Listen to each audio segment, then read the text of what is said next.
I passed the castle on the way into Loch Marne, the castle where Peagram's excavation was located.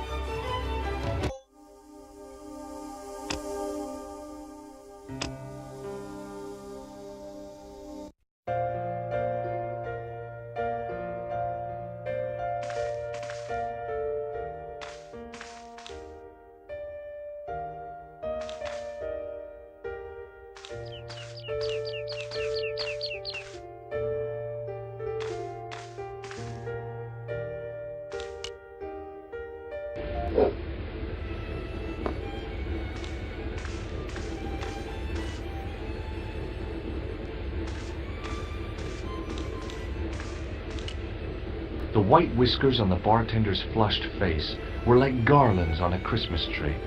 The resemblance ended there. The top of his head was too slick and shiny to act as a perch for a Christmas angel.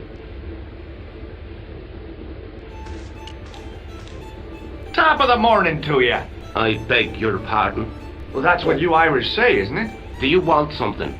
Or are you just flaunting your xenophobia? Well, I was trying to be sociable. Is it a room you're after? That's not a bad idea. Do you have a vacancy? I could, if you don't mind waiting until the last guest checks out. No problem. When will that be? When the undertaker comes to collect him.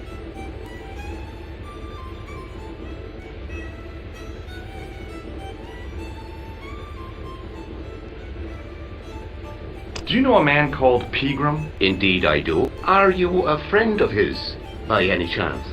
Oh no, I'm just trying to track him down. Me too. That son of a bitch should be locked away. Did Peagram stay here?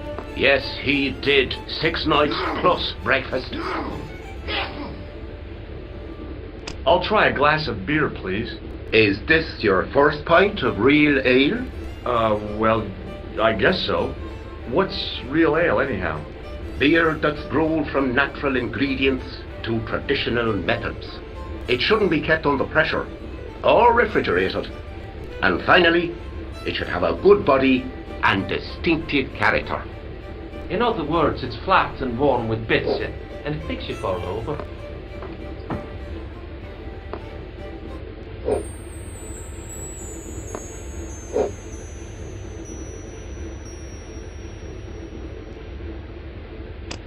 Do you recognize this man? No, I don't. What do you want with him? I've got a score to settle. I don't want any trouble in the bar, mister. If it's a fight you're looking for, see Father Mahoney. A priest? A man of the cloth? Sure. And he teaches the boys how to box at the youth club. According to Mahoney, it develops character. Isn't that right, Pat? Didn't he teach you the art of pugilism? Dial. Sorry, Michael. I was miles away. What did you say? Never mind. Have you served any, clowns recently? No. You're the first today. Look, I gotta be going.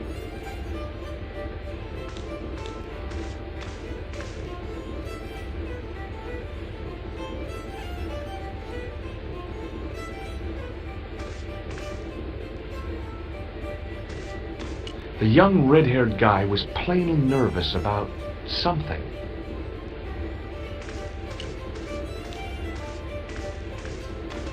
My name's George. Pleased to meet you, mister. My name's Fitzgerald.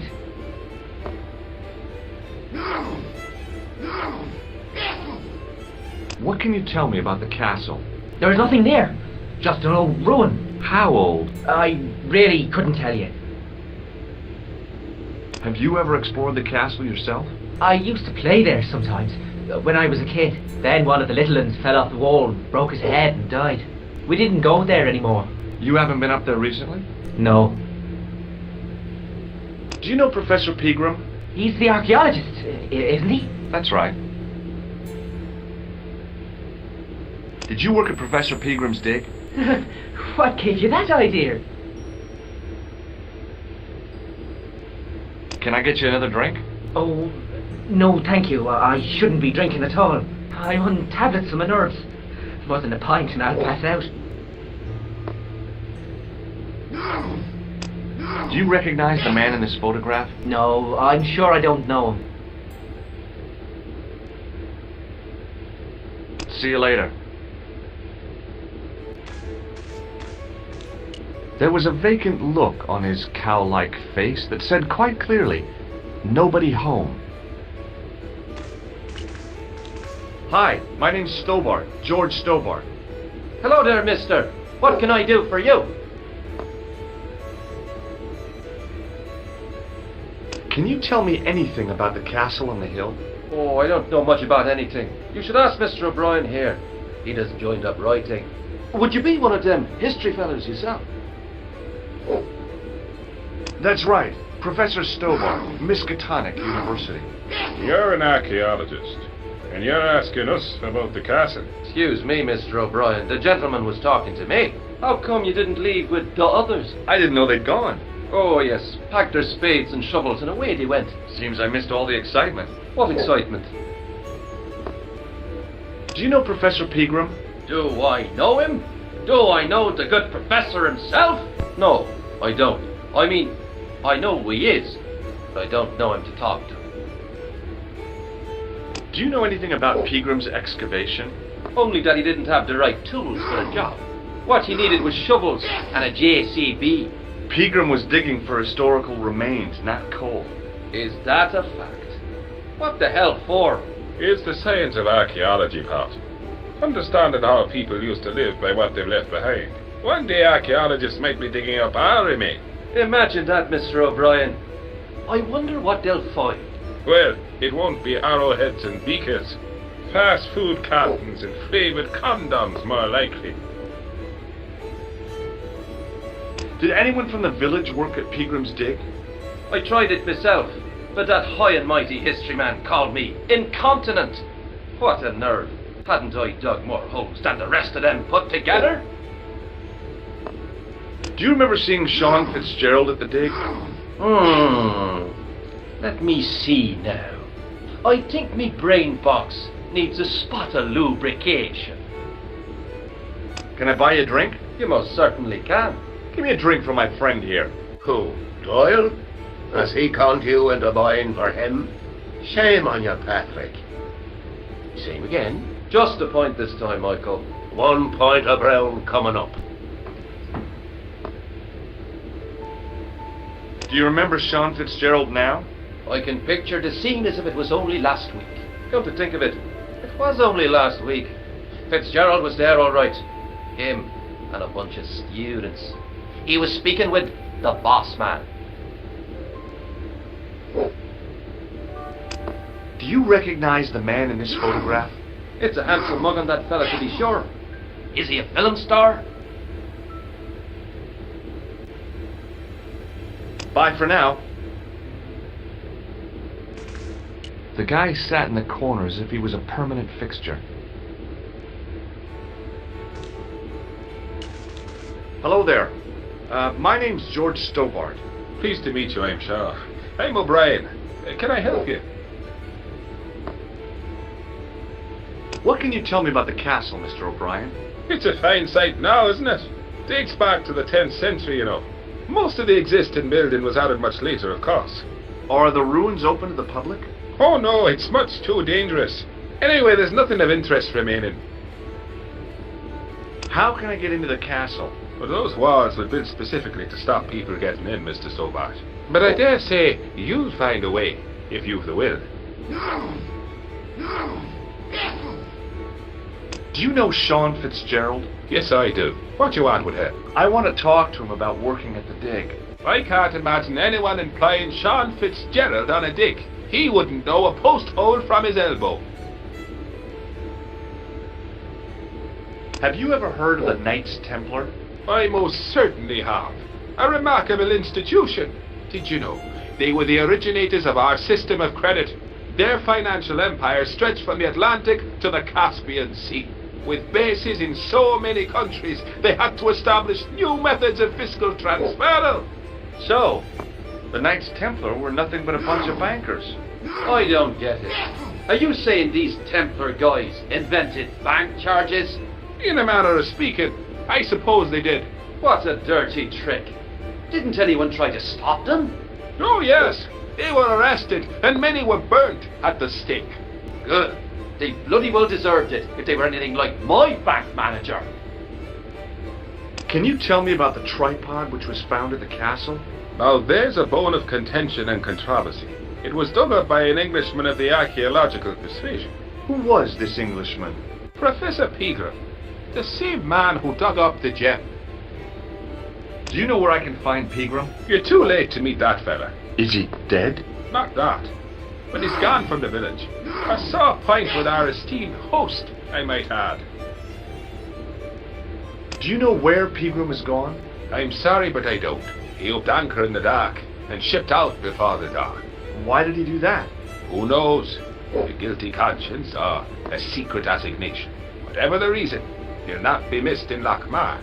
Maybe now the fuss about the gem has died down, we can get back to normal. What can you tell me about the gem which Pegram found? Now there's a gem which should never have been taken. A man would have to be full of greed to covet that stone. What's your interest in the jewel? You're not a reporter, are you? Oh no. Thank the Lord for that. Why is Pegram's departure upset the landlord? He's lost a paying guest, that's why. More than that, there's the question of an unsettled bill. Poor Michael's seen red over the business, and I don't blame him. Can you tell me more about the landlord? Mick Leary? He's what you call a would-be sophisticated. The trouble is, his idea of sophistication extends as far as putting paper in the lavatory. I never worked out why he did that. It's much too dark in there to read. That's true. Have you ever run your hand over the back of the door? The graffiti is written in Braille. Do you recognize the man in this photograph? Nope, I've never seen him before. Goodbye for now. He wasn't listening.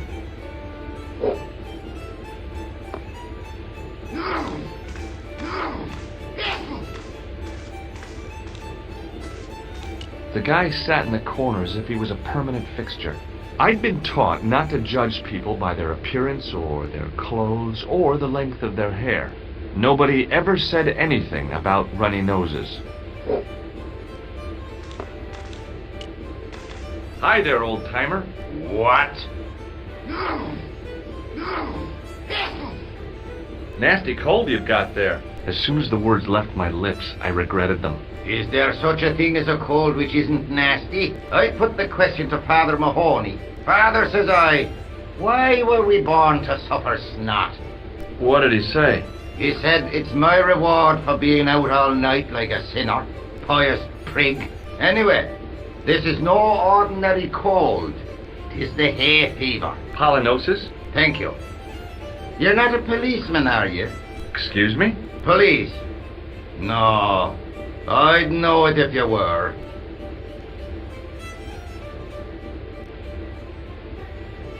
Can I buy you a beer? Very kind, I'm sure. But I don't drink the stuff Leary sells. What's wrong with it? I've seen what it can do. Can you tell me how to get into the castle? Don't even think about it, me bucko. Lochmarn Castle is haunted. Ghosts don't bother me. I still want to visit that castle. You can't. It's not open to the public. There's no one around to stop me, is there? That's right. Nothing human, anyhow. Have you ever seen the ghost? To be sure. With me very own eyes. Can you describe the ghost? It was horrible. A wee stunted beast, long beak, straggly, flappy wings. Are you sure it wasn't a wild animal? A rabbit or a skunk or something? Skunk? In Lochmarn? That'll be the day.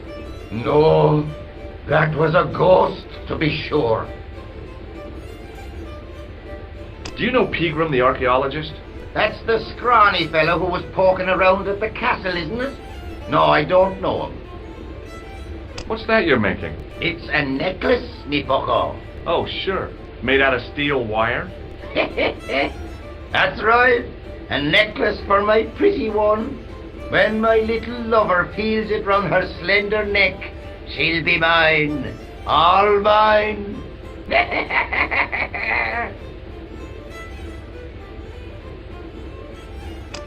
Do you recognize the man in this photograph? I can't tell without me glasses. I'll see you later.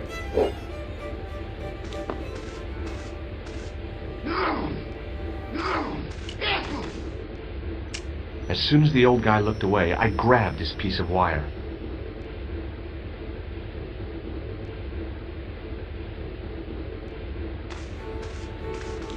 It was a beer-stained piece of toweling. Hey, where do you think you're going?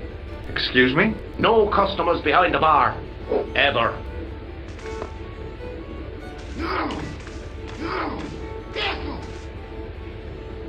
It was a beer-stained piece of toweling.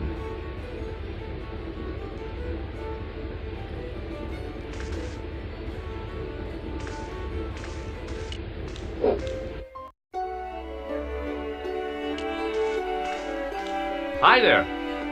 What? What's your name, kid? Who are you calling kid? Who the hell are you?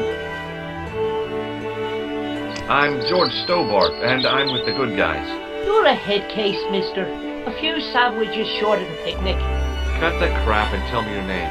Liam McGuire. What are you doing hanging around the bar, McGuire? I'm on the run from me dad. Why? Did you do something bad? I ain't done nothing, boss. You can tell me, kid. Is it your dad? Oh, sir. He drinks every last penny down his evil throat. And there's the poor old mother, bedridden and dying of presumption. I tried to buy her medicine. Chopped firewood for father Mahoney till the fingers fled. The old skinflint cheated me too. But I took the pennies he gave me back home. Look, ma, says I. See what your darling son has earned with his own sweat and blood, when suddenly me dad appears and grabs the loot. I'm off to Dublin, heavy drinking, says he. Watch out till I get back. That's why I runned away. Something in the grin on his face told me he wasn't being strictly truthful. Compared to him, Huckleberry Finn was a candidate for Altar Boy of the Year. Do you know anything about Peagram's Dig? He wouldn't let me anywhere near it. I offered to help, but he chased me off. I didn't want to see his smelly old hole anyhow.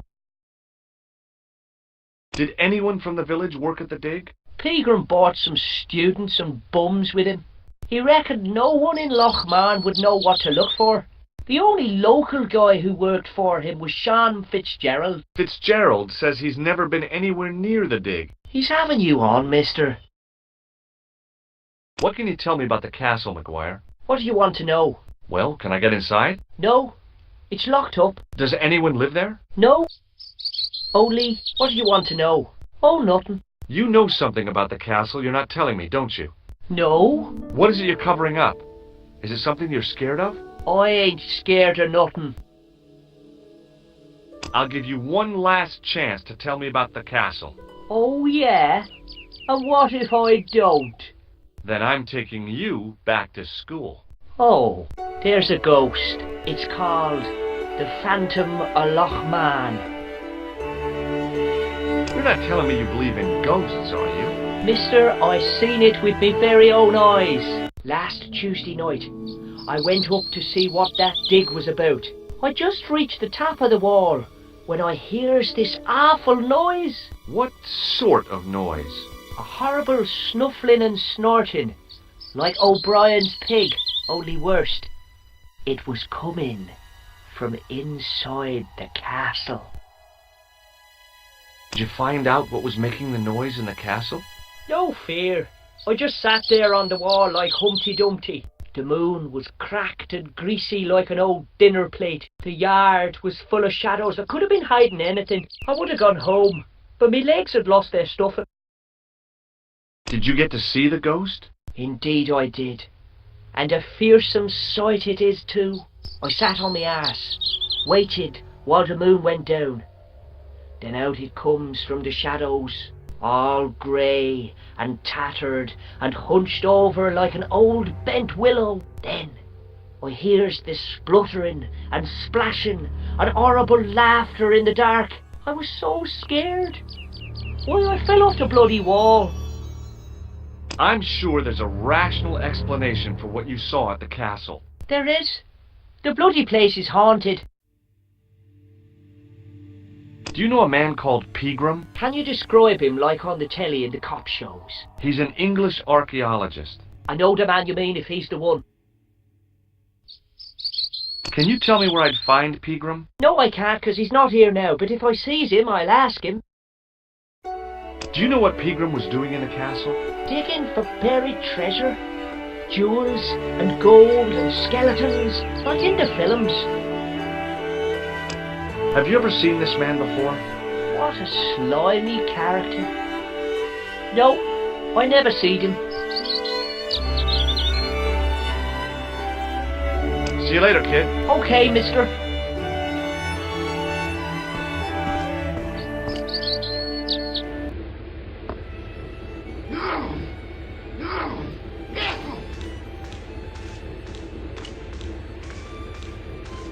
Mr. Fitzgerald?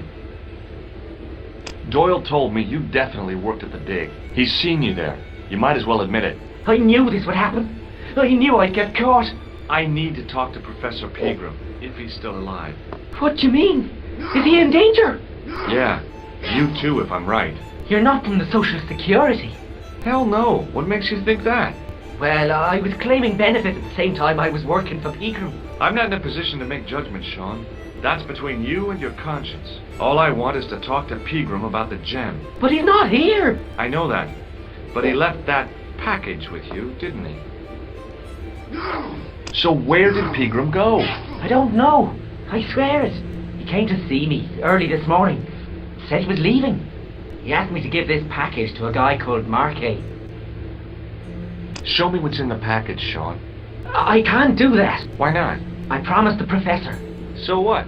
You didn't have any qualms about your benefit scam. So where's the harm in taking a peek inside Pegram's package? You don't know these people. I can't. I don't dare.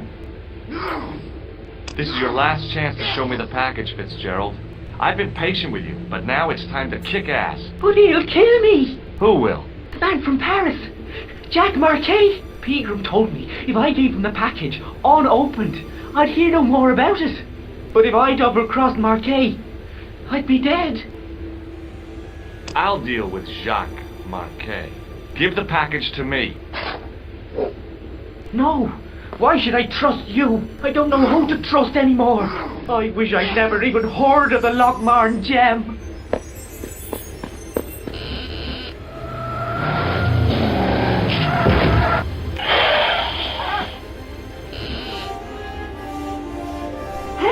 I just seen a big red... Get out of here, Maguire. Come back when you're old enough. What's the lad howling about? A big red sports car. Sean Fitzgerald's been runned over. Get out! Noisy little tyke. Maybe you should send out some medicinal brandy maker. Oh, yes. And who's going to pay for it? Not me. Me too, neither.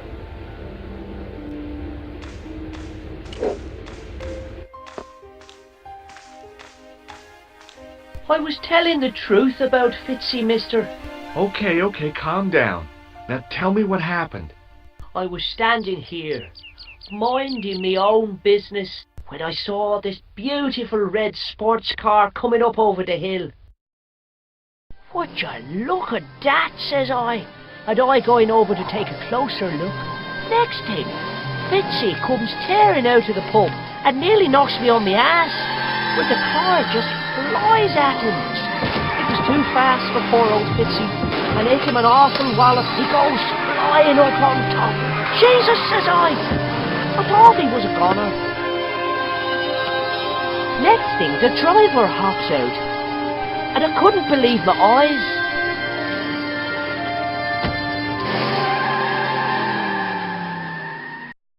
He was dressed like a bloody pixie.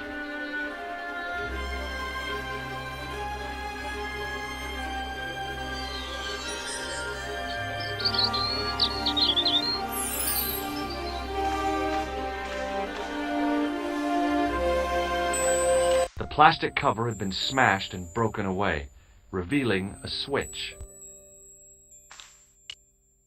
I pushed the switch down, but in doing so it snapped off in my hand.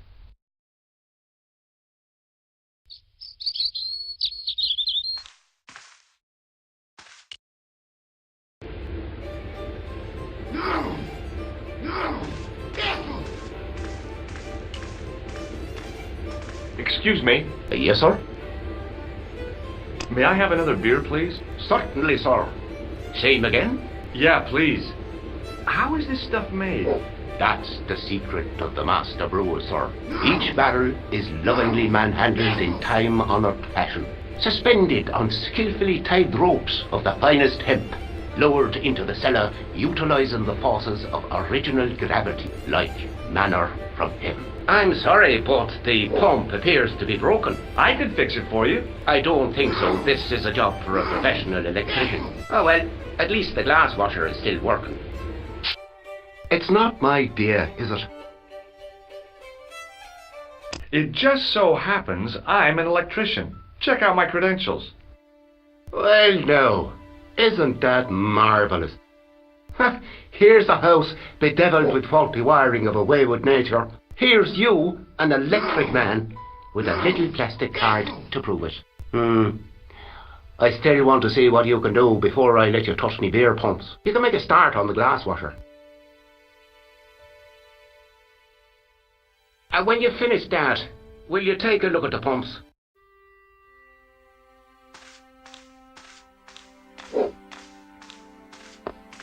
It was an electric glass washer. It looked even older than the barman.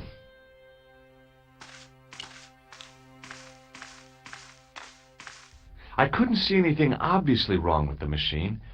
I figured it must be the wiring.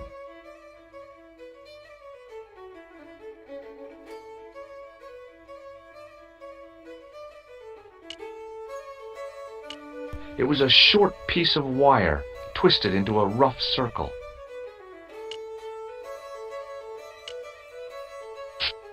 I replaced the fuse with a piece of wire. I knew it was dangerous, but I was desperate enough to disregard everything I knew about standard safety precautions. Excuse me, Mr. Leary. I fixed your glass washer, no problem. Bingo! And a blessing to all the saints. A free half pint to that man, on the house. Now, could you take a look at the beer pumps? Well, I guess so, but I'm not making any promises. If you can't fix them, I'll have a riot on me hands. The pumps are in the cellar, right? That's right. You'll find a flashlight down there somewhere.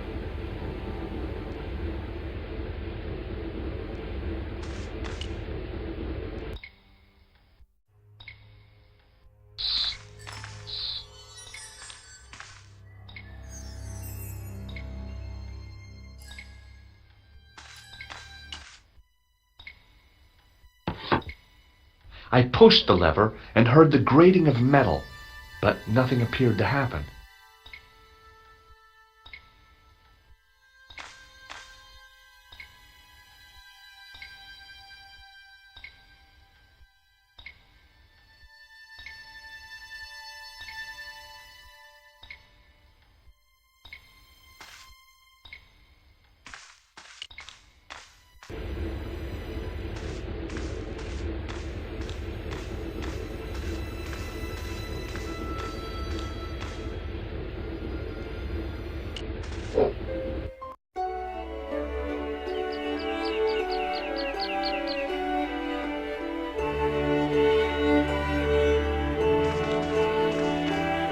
It was a trap door in the sidewalk.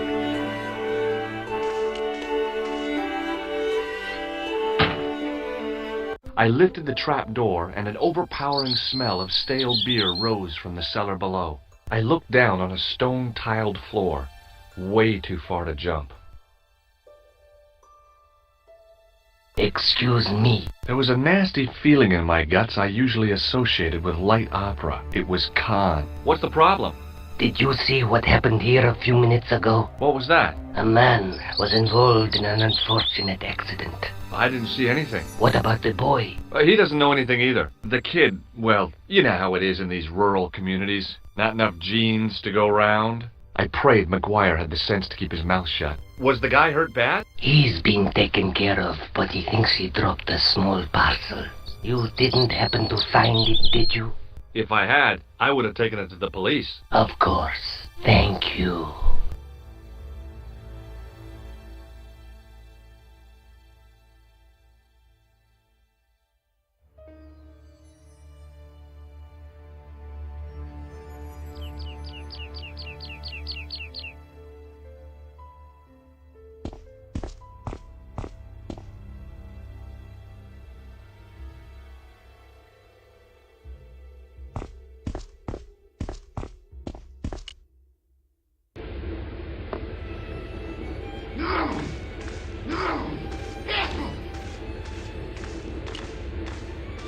Now I could see. I spotted Mr. Leary's flashlight easily. Then I noticed a flash of light.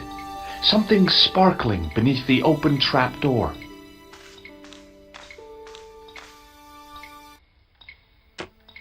It was Peagram's gem, all right.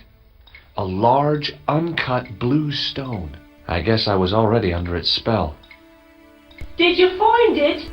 What? Whatever you was looking for. Yeah. Listen, McGuire. I want you to keep this to yourself. No problemo. Just chuck us up a crate of lager. No way. You're not old enough. We can sell it and make some cash. Forget it, kid. I couldn't betray Mr. Leary's trust. I could, for sure. That old misery guts deserves it. If you want to do me a favor, keep a lookout for that guy in the suit. Okay. But it'll cost you a packet of chips. Oh, and shout if you see that Ferrari.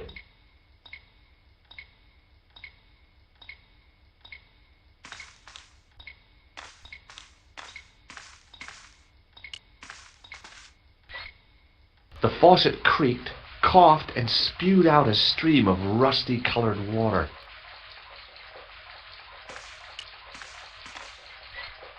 I shut off the faucet as tight as I could, but it kept on dripping.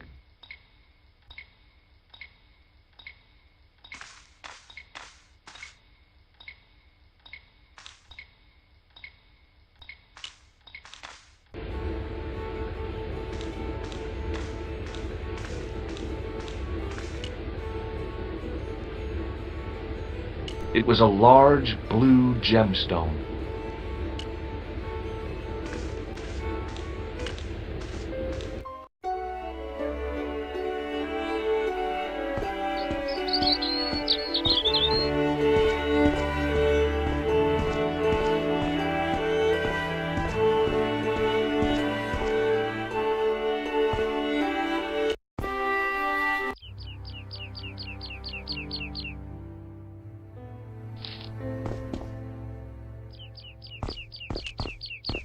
The farmer's craggy face was set in a mask of aesthetic appreciation. His feet were set in a pair of manure-caked boots.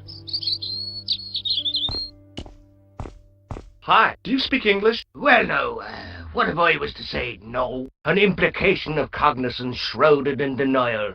A pretty poser of a paradox indeed. I gave him the look I'd perfected when I was 12 and was going to be the greatest hypnotist of all time. It was a killer. Are you attempting to hypnotize me, or is it the constipation you're suffering? I was a little out of practice. Did you happen to see a red sports car down on the road? I caught a glimpse of a flash of red on the hill and heard the racket. Sure, it was an awful noise. A sports car, you say? A Ferrari, to be exact. A racing car? And what was it doing here? The poor fella must have been lost.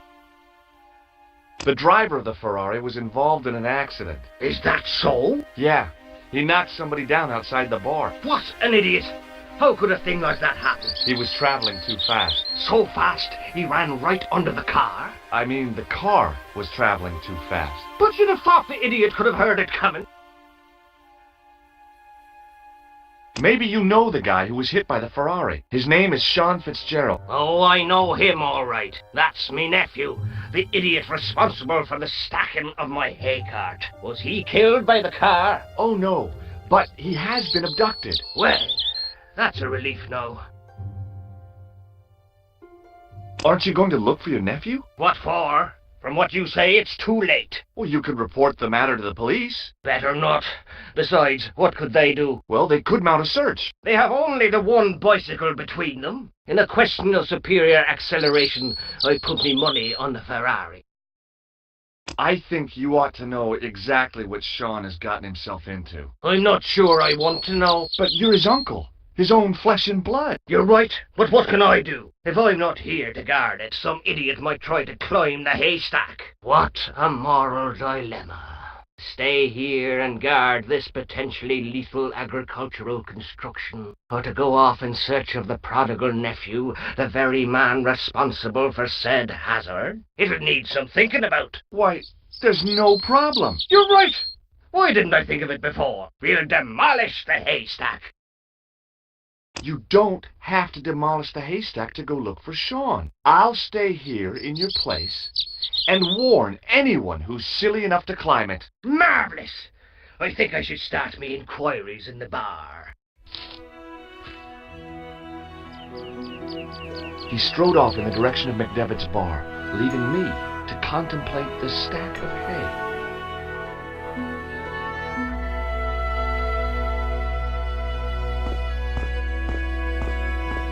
On the back of the cart was a crazily stacked tower of hay bales, leaning precariously against the castle wall.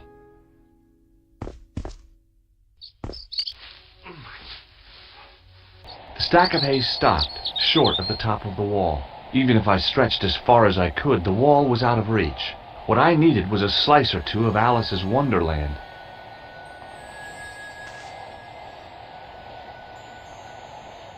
There was a narrow crack between two of the stones where the centuries-old mortar had crumbled away.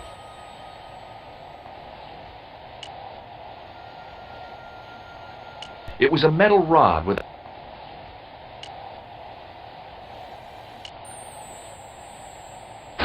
I inserted the end of the lifting key in the mortarless crack and gave it a firm shove.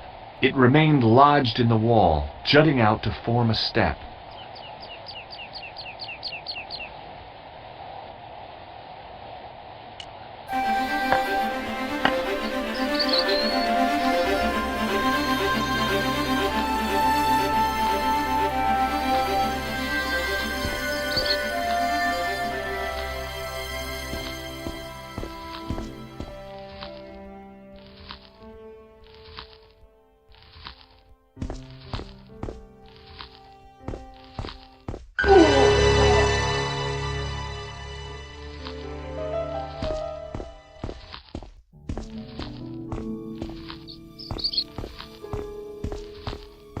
It was a rusted piece of iron, maybe part of a plow or something.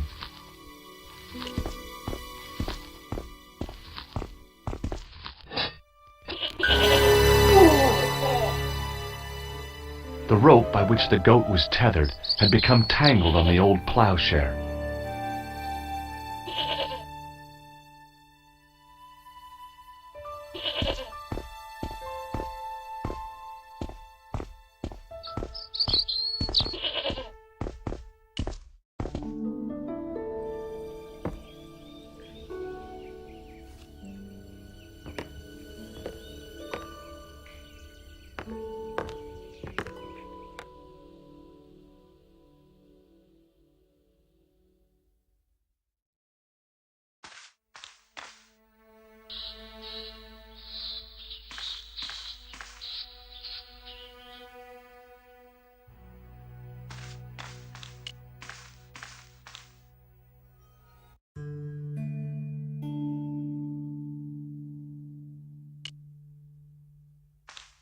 There was a pattern of 5 holes arranged on the wall.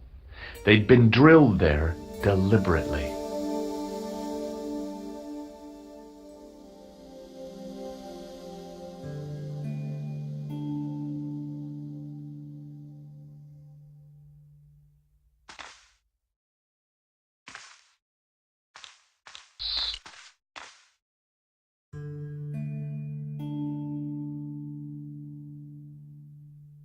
It was a statue which had fallen from its place on the wall. 5 fingers of stone projected from the back of the carving.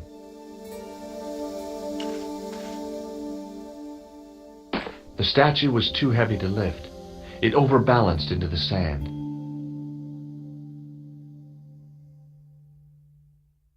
The statue lay face up in the soft sand.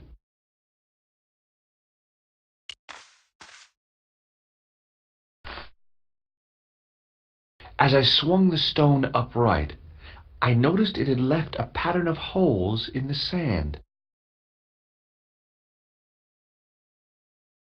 The 5 fingers on the back of the statue had left their impressions in the fine sand.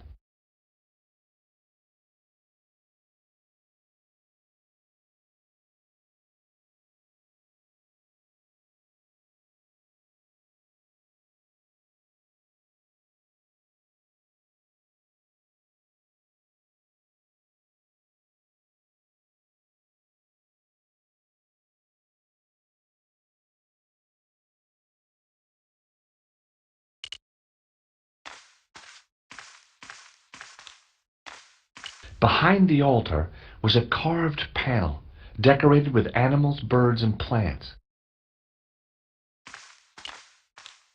The sack contained a fine white powder. As I dipped my fingers into the soft white powder, I realized what it was. Plaster of Paris. I'd used it in kindergarten to make casts of animal paw prints.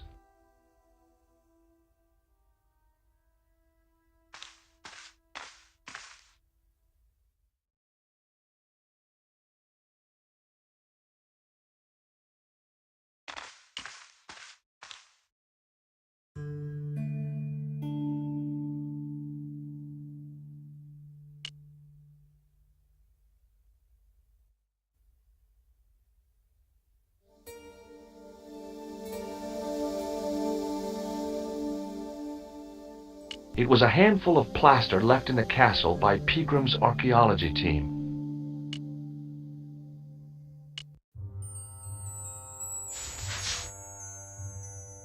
I sprinkled the plaster on the sand until the holes were filled.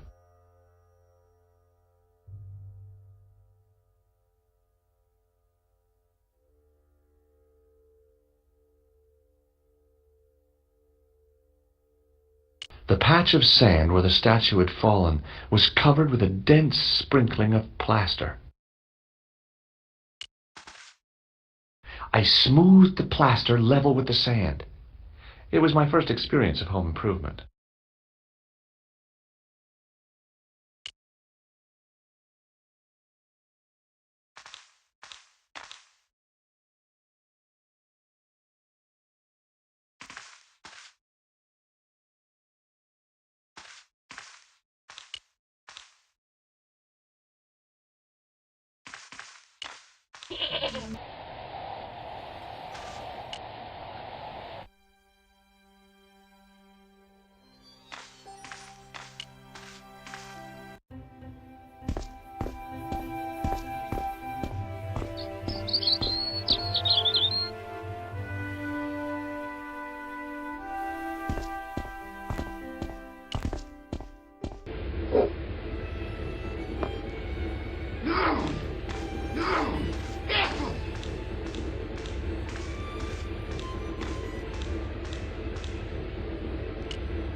It was a rectangle of toweling printed with the words, "Nagopaline stout builds body."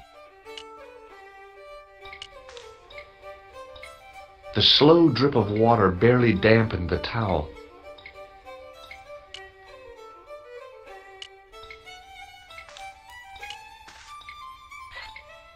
The faucet creaked, coughed, and spewed out a stream of rusty-colored water.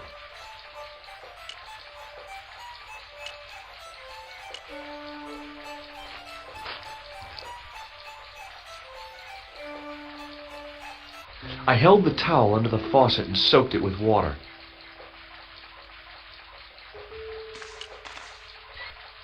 I shut off the faucet as tight as I could, but it kept on dripping.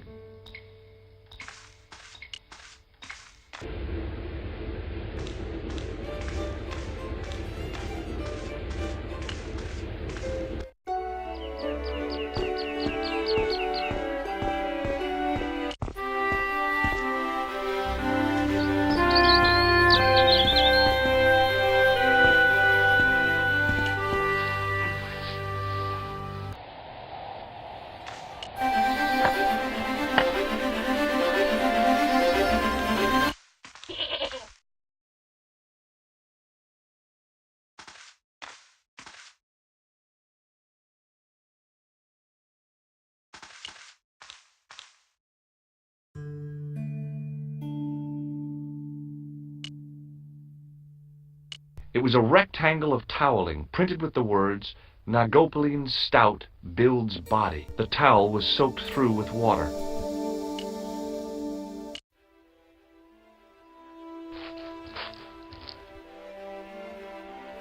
The trickle of water was quickly absorbed by the plaster.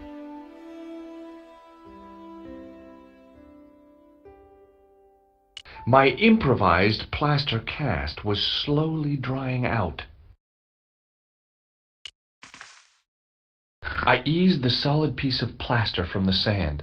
Underneath, it had formed a perfect copy of the statue.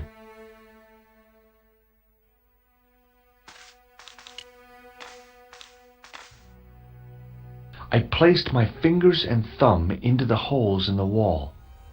Nothing happened.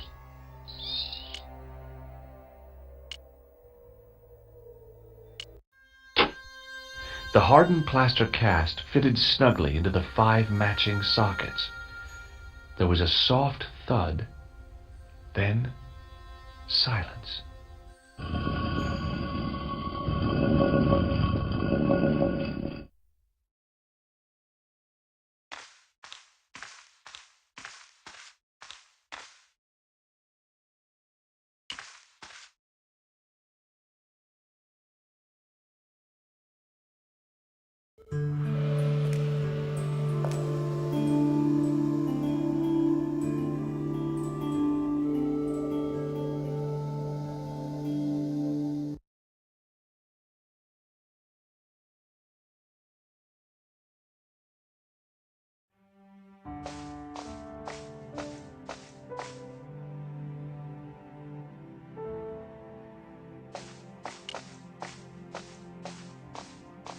I had messages waiting to be played. I had messages waiting to be played.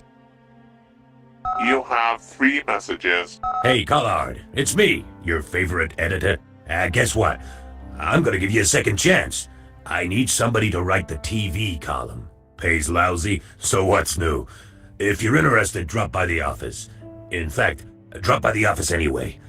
We have to talk, Nico. That story of yours I spiked. It won't go away. You've made some dangerous enemies out there. Hey, Nico, it's your old pal. I mean, your new pal, George. Whoa, Ireland. It's a whole different country. And I got some amazing news for you. Gem of a story, in fact. Oh, gotta go. Yeah, fella here's got a drink lined up for me. See you tomorrow, Nico. Slonsha. Yep, only here for a day and I'm speaking the lingo like a local. Mademoiselle Coulard, this is Imelda Carchon. I wanted to thank you for being so understanding when... Come to lunch, why don't you? Tomorrow. I might have more news. There's a Monsieur Merlon coming to see me this evening. He says he knows why Pierre was murdered. In fact, he'll be here shortly. I shall let you know what he says. Goodbye, dear girl. Till tomorrow. Merlin? Oh my God. Merlin's the killer. I'd better get over there and warn her now. When it came to being two-faced, Imelda was up there with the best. I owed her nothing, but I couldn't just let her die. I arrived to find the Palais Royal courtyard deserted. I only hoped that I'd beaten the assassin here. I had to warn Imelda before it was too late.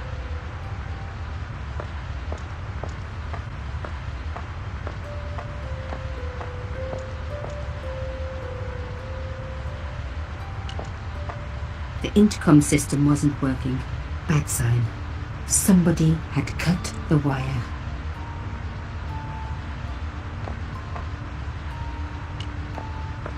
Carchon's front door. There was a fresh scratch on the paint. The kind that's left when someone's picked the lock. If I was right, Imelda was getting a lesson from a mime artist. And it wasn't the old moving staircase routine. It was held in place by wires. Maybe it wasn't art after all. Maybe it was a cell phone transmitter. People say, what's the point of modern art? I say, isn't it obvious?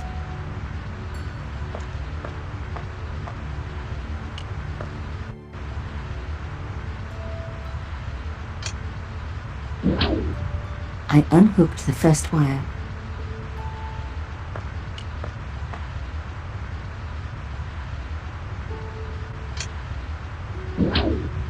I released the second wire. Even with both wires removed, the statue remained upright.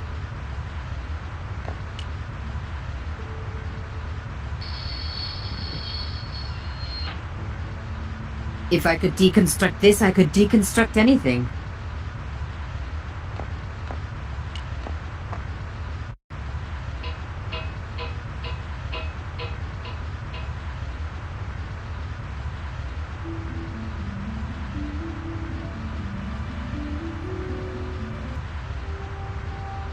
The window had been repaired with industrial plastic sheeting. The plastic sheet was thick and strong. I'd need more than my hands to tear it.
My God, I'm too late.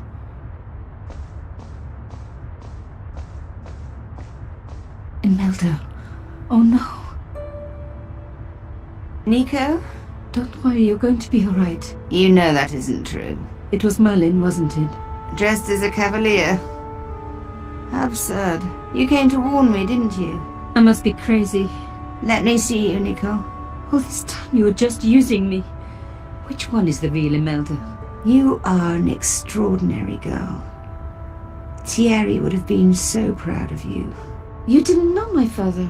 So like him. Something about the eyes. I wish we'd had time to get to know each other. She was gone. She cheated me, lied to me, used me. But why? Even in death, Imelda looked the same. Beautiful, inscrutable, the Ice Queen alone in her ice palace. Around her neck was a locket. I opened it. Inside was a tiny gold key.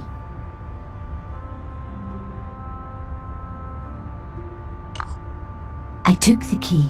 I had to leave. I knew I could never return.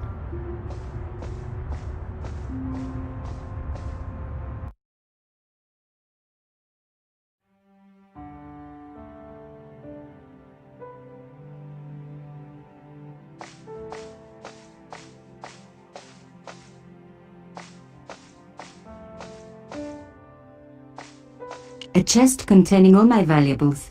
It was pretty empty.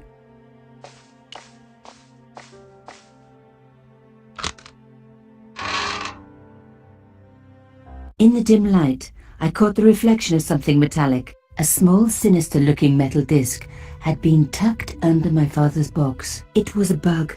Oh, chère cousine, you left me a little present. You shouldn't have.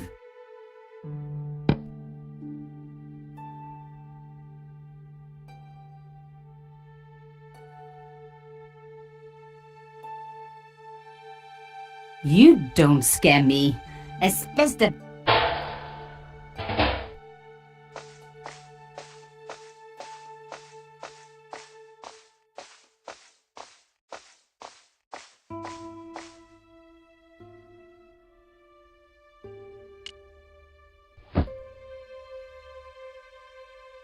The box was carved by my father. It never had a key. The elephant on the lid was a perfect match to Cochon's.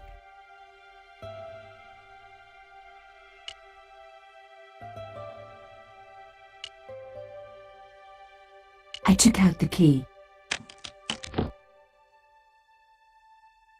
I couldn't believe it.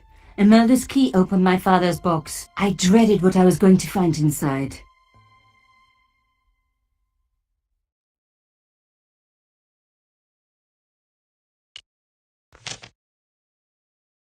It was a photograph of Imelda. But why here? In my father's box? I felt as if a black hole had swallowed me up. Imelda and Carchon grinning. While behind them a village was being razed to the ground. Its people butchered. And there, next to them, staring out at me across the years, my own father. There was a letter. I feared there was even worse to come.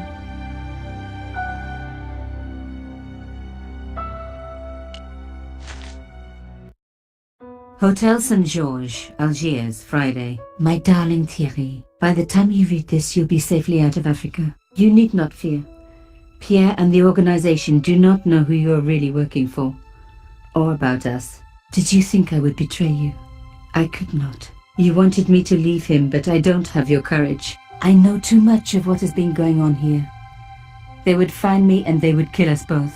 Enjoy your life in Paris, Thierry. Your life of honor, of patriotic duty. Do they give medals to spies? No, they'll just give you a funny job in an embassy somewhere. I could never share that with you. Imagine me, a diplomat's wife. So I must stay here with Pierre, the two of us bound together by what we have done to this country. Au revoir, my love. You will be in my heart until I die. Imelda. Suddenly everything made sense. My father had been working undercover for the government. He was one of the good guys after all.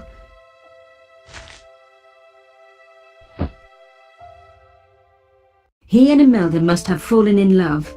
She'd found out who he really was, so he had to leave. It had broken her heart, but she had never revealed it to anyone. I knew I couldn't either. Whatever he was doing, he'd had good reason to keep it secret. I decided I would respect that and tell nobody.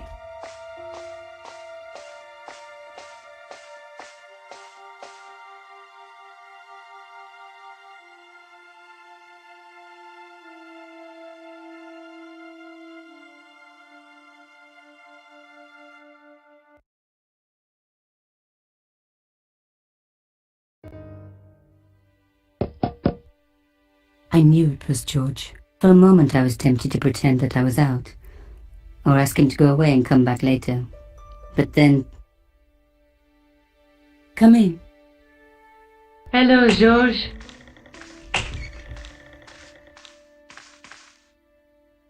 So, where did you stay last night? At McDevitt's. I got to drinking with Doyle and a couple of the guys. That explains why you look so ill today. Did you get any sleep at all? Not much. I had to share the room with another guy. Did he snore? Hardly. He was dead. And you say Pigram has disappeared? Without a trace. But my visit wasn't a complete waste of time. Pigram's gem? The Templars' gem. Whoever Jacques Marquet is, he's in for a disappointment. Jacques Marquet? He's the guy who should have collected the gem from Fitzgerald. What are your plans? I want to find out who, what, or where Montfaucon was. All I've got to go by is the name and a picture of a hanged man.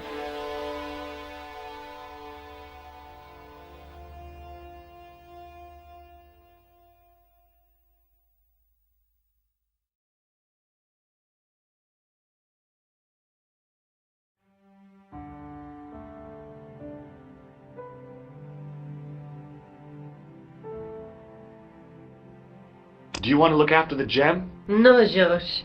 I'd be too tempted to sell it.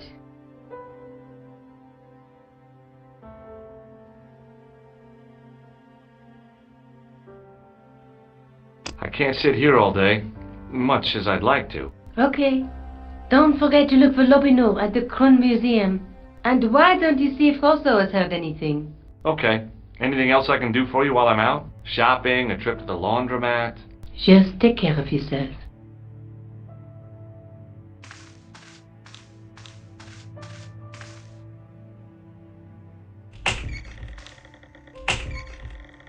I so much wanted to talk to George about everything that had happened, but I knew I never could. My father's connection to Africa would have to remain a secret forever. His bravery would be known only to the government and to me. Revealing it would just damage his memory.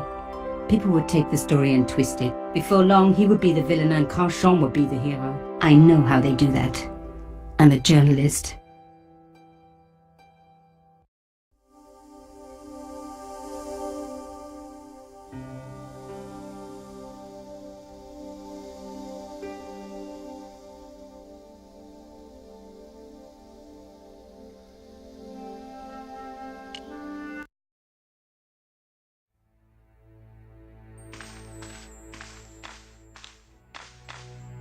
It was Rosso's sidekick, Sergeant Moo.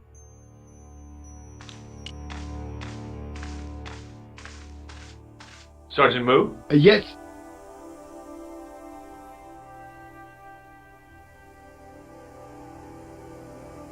Do you know a man named Khan? He's a shifty-looking guy with a scar on his left cheek. No, monsieur. He also calls himself Thomas Merlin. I'm sorry, Monsieur Stobart. I don't know him. Has this man any connection with the bombing of the cafe? Yes. I believe Khan was the name he used when he hired the clown costume.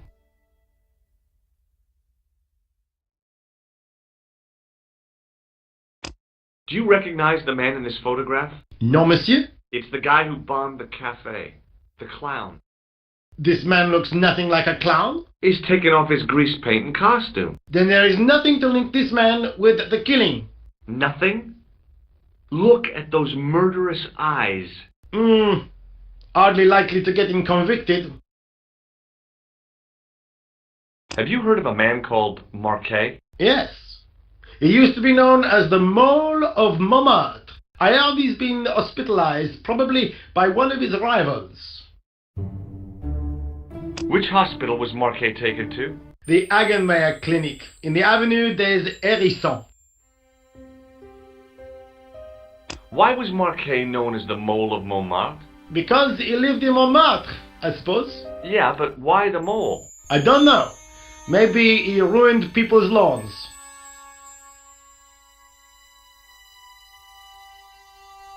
See you later, Sergeant.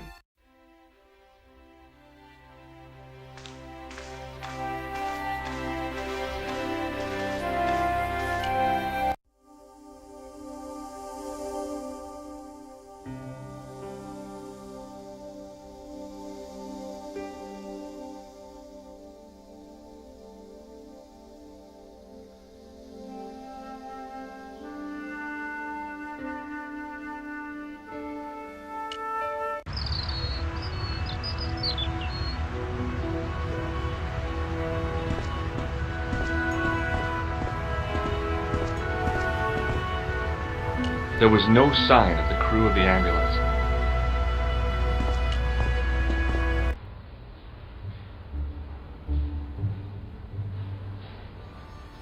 The guy seemed to be practicing his air of authority.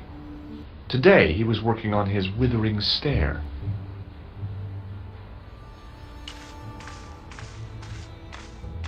Hi, my name's George Stobart. Really? If you wish to make an appointment, see the receptionist. I'm looking for a guy named Jacques Marquet. In which department does he work? He doesn't. He's a patient. I see. You do realize there are strict policies regarding visiting hours, don't you?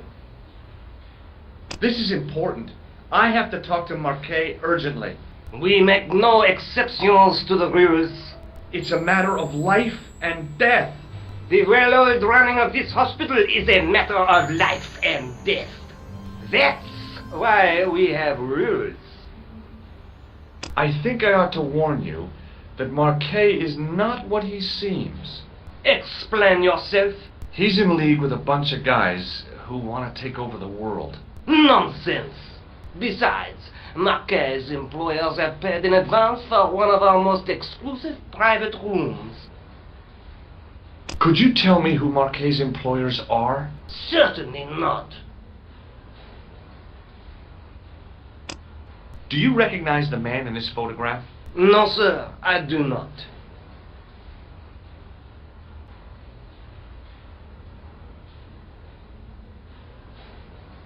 Thanks for your help.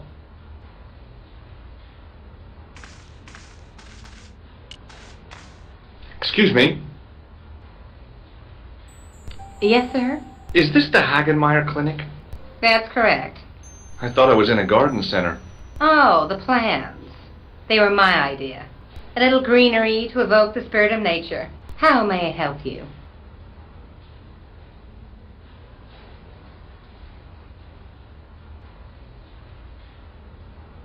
I'm here to see Jacques Marquet. Oh, yes. Are you related to our client, sir?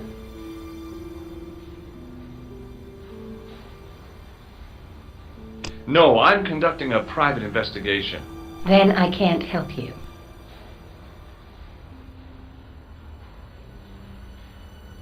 So, do I get to see Marquet before the funeral? That attitude will get you nowhere. My instructions were quite clear. No one gets to see Marquet. So unless you can prove you're a relative or a close acquaintance, you're wasting your time here.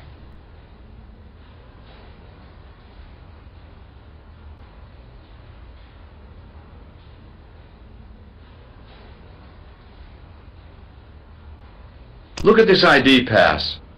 So you're Merlin. Marquet's been asking for you. For me? Yes. He was shouting your name when they brought him in here. Now, let me see.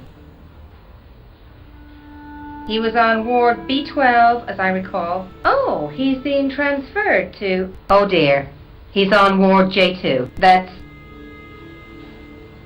Nurse Grendel's ward. What's so bad about Nurse Grendel? She runs that ward like a South American prison. Keeping a well-disciplined ward isn't a crime, is it? Well disciplined. In the discipline and punishment stakes, she'd whip the butt off the Marquis de Sade. Everything, I mean everything, is done to a strict routine. 6 o'clock alarm call, 6:10 bowel movements, and woe betide anyone who doesn't have a result. Those patients of hers are like Pavlova's dogs. She sounds like a real nightmare. And then some. If Nurse Grendel is that bad, how come the authorities tolerate her? She's like part of the furniture. I was beginning to get the picture. This woman was jealous, with a big green capital J. How do I find Nurse Grendel's ward? Down the corridor on the left, turn right at the senior consultant's washroom. Right again at the executive coffee lounge. Very left past the administrator's sauna. And turn left at the end. That's J2. And good luck. Thanks for your help, ma'am. You're welcome.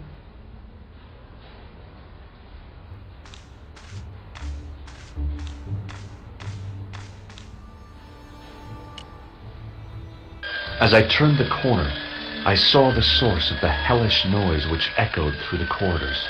It was an industrial polishing machine with an odd-looking guy in tow.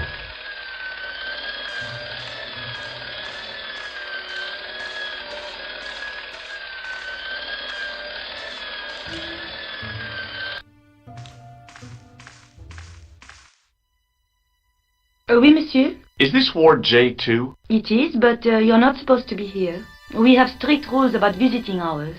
Can't you make an exception? I've come all the way from California. You must speak to the doctor. I can't wait that long. What if he snuffs it? You can't talk like that here. This is a hospital. You will have to leave.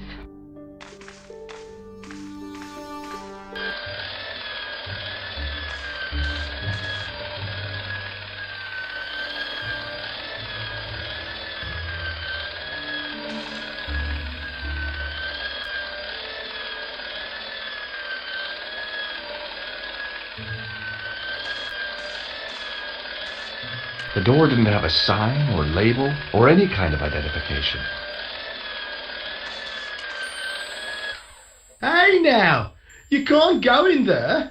How come? I'm responsible for the contents of that cupboard.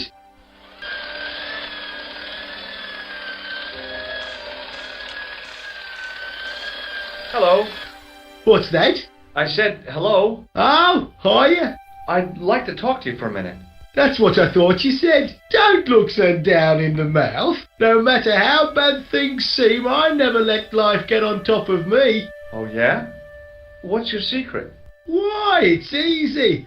All you have to do is smile and whistle this little tune. You know what? If you start whistling, I'll bust you in the teeth. It's a deal.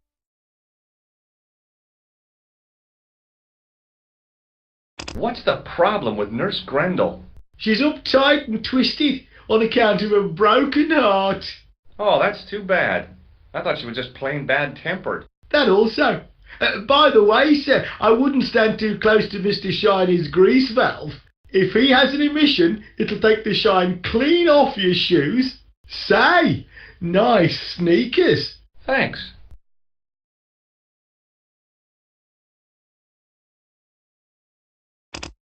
Do you recognize the man in this photograph? Who is it? That's what I'm asking you. Have you seen him before? How should I know? You haven't told me who he is. Take a look at the photo. Yeah, okay. Now, have you seen him before? No. See you later. Yeah, take care now.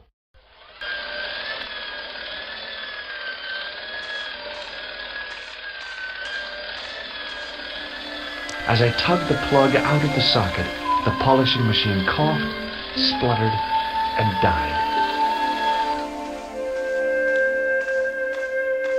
Mr. Shiny, what's wrong, pal?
Excuse me, sir. Aha! Just the man. You must be the new boy. Yeah, I must be. Well, stop wandering about and make yourself useful.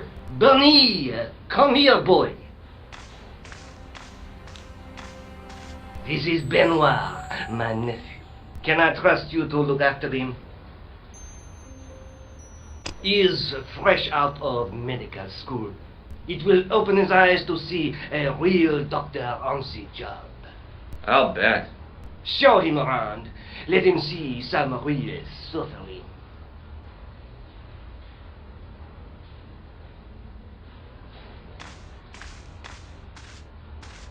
Hi, my name's George Stobart. Yes, sir? So what's your name, kid? Benoit. They call me Bunny. Bunny? Jeez, and you don't mind? Oh, I've gotten used to it. Okay, Benoit, you're gonna help me. Anything you say, sir. Do you know the nurse on Ward J2? No, monsieur. This is my first day here. I can't wait to get my hands dirty. I was talking about treating my first patient, of course. I didn't mean I'd get my hands dirty with a nurse. Shut up, Benoit. Okay, sir. Do you know anything about a patient named Marquet? No, sir, I don't know much about any of the patients. I've never met a doctor who admits that he's only human. I'm only a trainee, sir. I'm sure I'll get the hang of things. Follow me, Benoit. I'm right behind you, sir.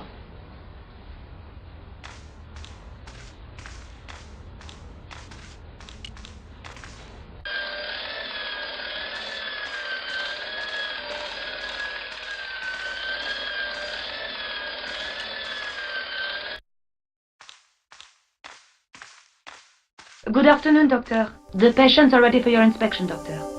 Thank you, nurse. You'll need this, doctor. She gave me a long, narrow metal box and a stunning smile. Thanks. Could you take a look at the client in bed number 3 now? His name is Eric Sopmarsh.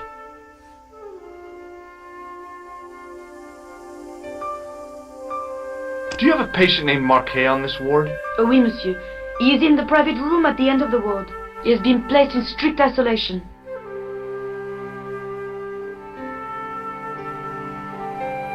Why is Marquet in quarantine? If you wish to know more, you'll have to speak to Herr Hagenmeier. All I know is that Marquet's room is strictly out of bounds. Do you know who paid for Marquet's room? No, of course I don't. Preferential treatment like that must cost an arm and a leg. That's not my concern, monsieur. Thank you, nurse. Au revoir, monsieur. Doctor!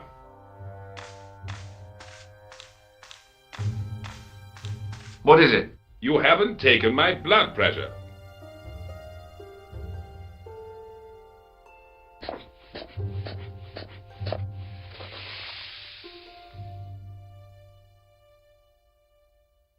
Seems fine to me. You're not doing it right. Of course I am. No, you're not. Dr. Monroe never did it like that. I can't take a satisfactory reading while you're excited like this. I'll come back later. Hey, Benoit. Yes, sir? Here, take this pressure gauge. Thank you, sir. What do you want me to do with it? Well, keep it safe until I think of something.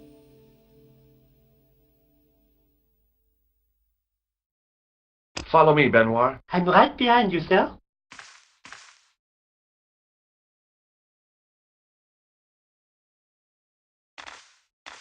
This guy didn't look sick to me. He didn't have spots or stitches, and he certainly didn't have a fever.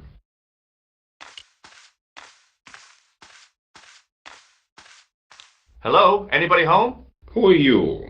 My name is Dr. Stobart, and I'm here to steer you down the rocky road to recovery. Dr. Monroe said there was no cure for what I've got. Your problem is you stayed in bed too long. Are you sure you're a qualified doctor? You better believe it.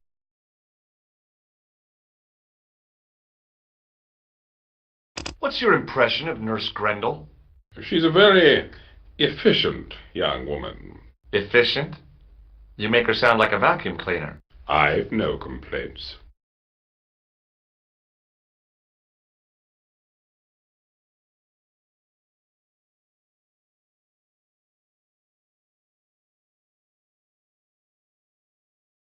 I'll come back later. Hey, Benoit! Yes, sir? Do you still have that gauge I gave you? Ah, yes. What do you want me to do with it? Use it on Eric Sockmarsh. Okay.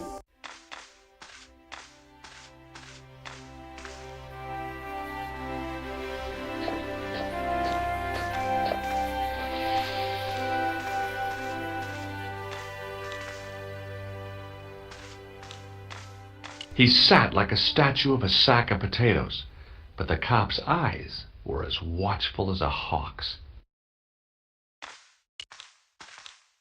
I'm Dr. Stobart. Bonjour, docteur. Have you heard of a guy called Marquet? He's in quarantine, doc. Right behind this here door. Marquet is just the man I wanted to see. I wouldn't go in there if I was you. He has anthrax. I have to visit my patient. What for? Routine. I have to check he's still breathing. What if he's not? I'll sign the certificate and register his bed as vacant. That's a cold and distant attitude to death. Well, I've been institutionalized to the point of godlike aloofness. The white coat suits you. Thanks. Catch you later, officer. Au revoir, doc.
Marquet?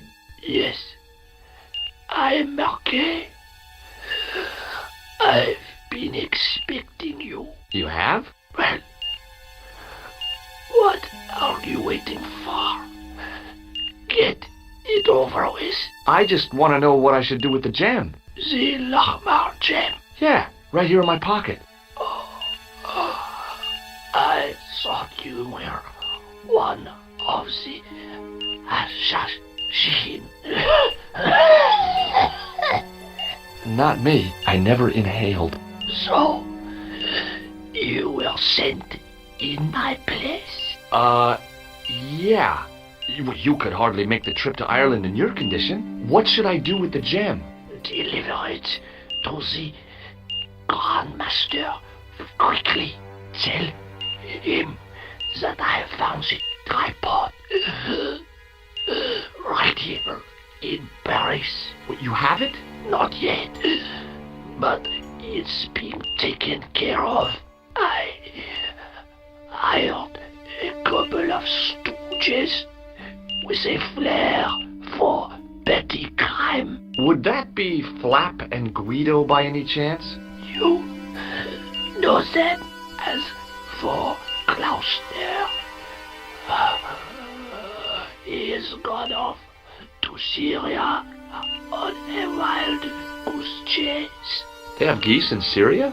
He has a theory about the location of the...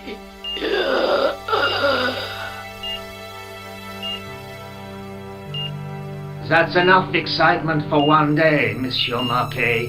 What are you doing here? Talking to this patient, of course. Monsieur Marquet is my patient. If Herr Hagenmeyer was to hear that... Okay, I'm going. I'd learned all I could from Marquet anyhow. Ah, there you are, sir. I was just coming to look for you. I finished with your pressure gauge. Thanks, Bunny. What's that noise? It sounds as if someone's having a cardiac arrest. It's all right. The doctor's in there with him. Are you sure he was a doctor? Oui, monsieur. He showed me his ID. It was Dr. Braille. There's no Dr. Braille working here. He's an imposter! The door's locked. Help me, officer. Stand back, monsieur.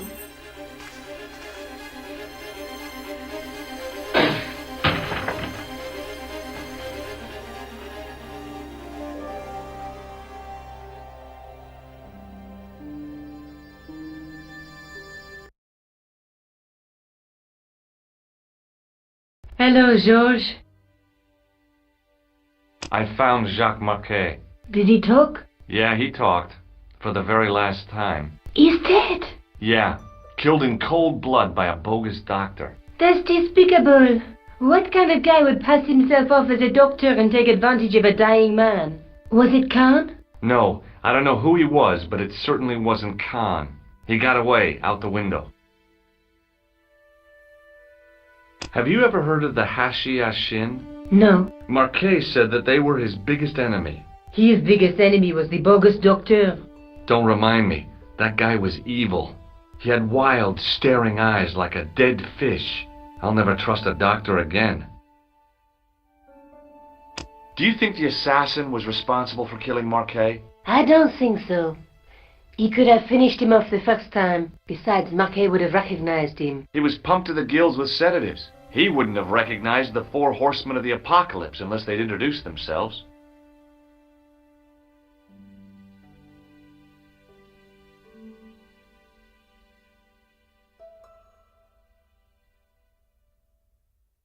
I guess I'd better go back and talk to that weirdo. Which one? Rousseau or Sergeant Mou? Oh, but you're referring to Andre. I'll let you work it out.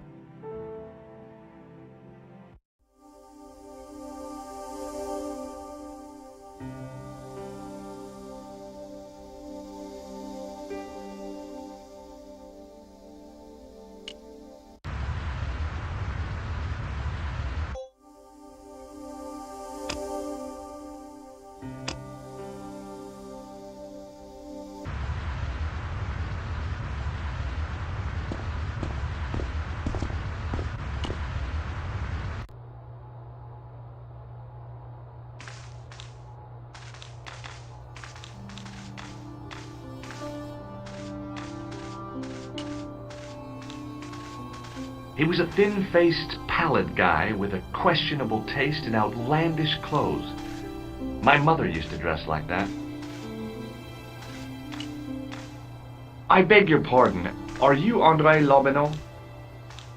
That's me. You want my autograph? No. I was told you may be able to help me. Help? My name is George Stobart. I'd like your professional opinion. Well, okay. Shoot.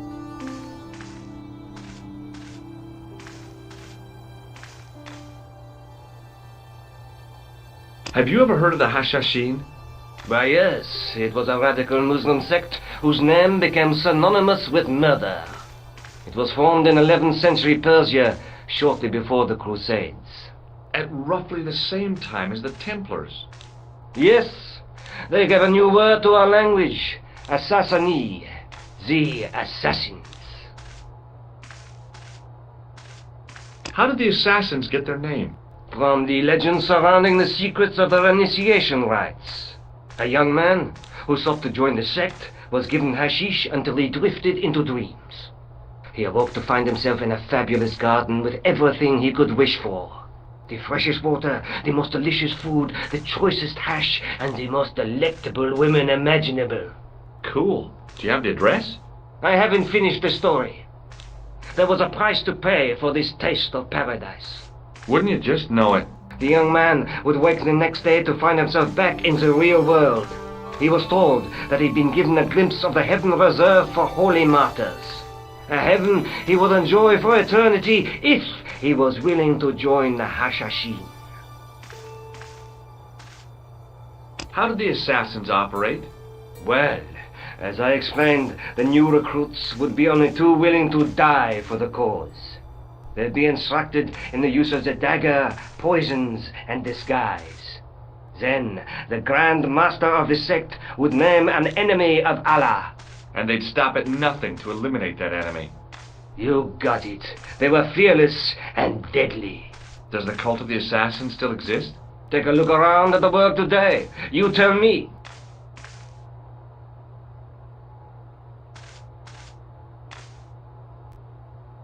I'd like your opinion on a medieval manuscript. Vraiment? Do you have it with you? No, it's too fragile. And besides, there are certain people who'd stop at nothing to get their hands on it. Intriguing. Do you have a copy of the text? There isn't much. Only a few Latin phrases. I was kind of hoping you'd help decipher the pictures. Without seeing the manuscript, that's a tall order. Just tell me one thing. What does the image of two men riding on the same horse suggest to you? The Knights Templar. Does the Templar seal appear on this manuscript? I'd love to see that for myself. Can you tell me anything about the Knights Templar? I sure can, Georgie. Soldiers, diplomats, mercenaries, monks, bankers, you name it, the Templars fit the bill. The greatest fighting force in Christendom, the militia of Christ. Jeez. How did the Templars get their name? From the building in which they set up their headquarters. The King of Jerusalem gave them part of a mosque on the Temple Mount. It was said to have been the site of the original Temple of Solomon. The order became known first as the Knights of the Temple, and later the Knights Templar. You're a mine of information, Andre. Glad to be of help, Georgie. How come the Templars became so wealthy? There was a constant stream of new recruits to their ranks, many from noble families. They were required to swear a sacred oath of poverty, chastity, and obedience. So, their money, goods, and lands were donated to the order. The Templars soon held land in France, Scotland, England, Spain, most of Europe, in fact. The poor Knights of Christ became the wealthiest power in Christendom. Is it true the treasure of the Knights Templar was never found? Who knows? So little knowledge of what really happened remains. Or, if it does, the truth has never been made public. What do you mean by that? The Templars have attained a mythological status, like the King Arthur of the Britons. There are people even now who say the Templars still exist. Do you think that's likely? No, not for a minute.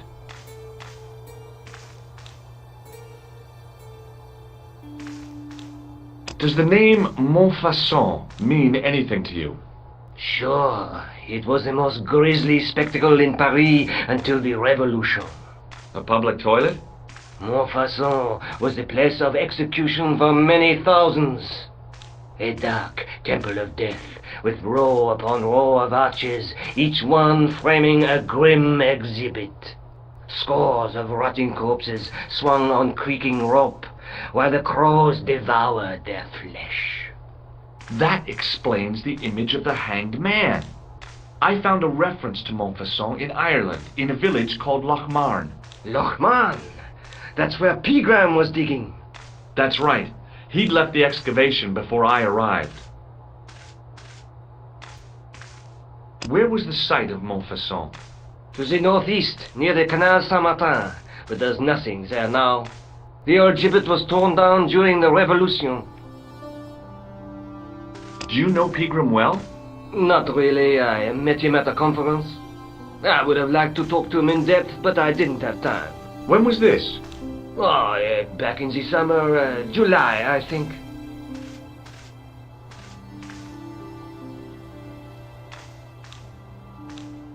The manuscript is being looked after by a friend. In Paris? Yeah. Not far from here, in fact. Well, just give me the address and I'll come round and take a look. I'm not so sure about that. Maybe I should check with her first. A female friend? Yeah, she's a woman.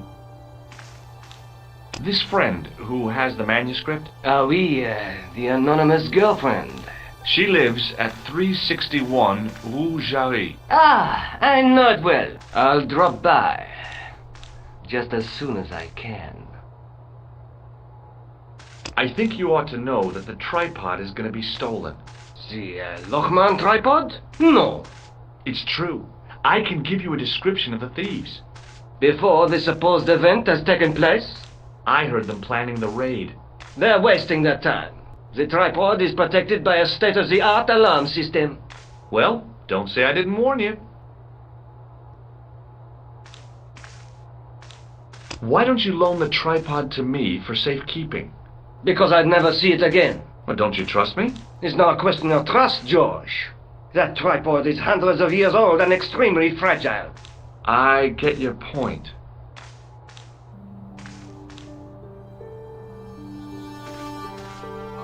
Thanks for your help, Andre. You're welcome.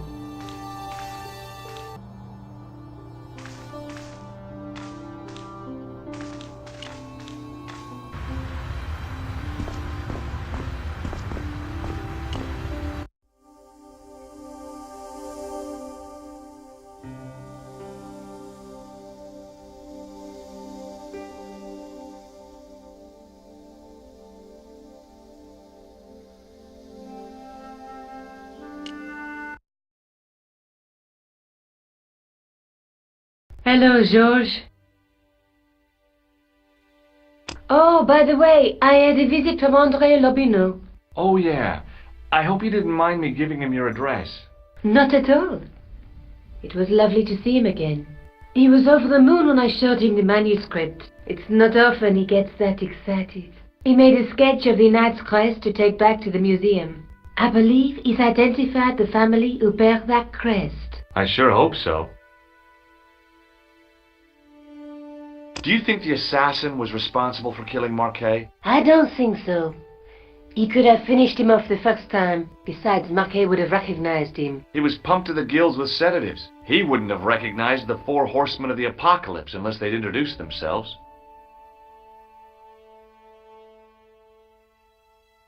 I'd better get back to the quest.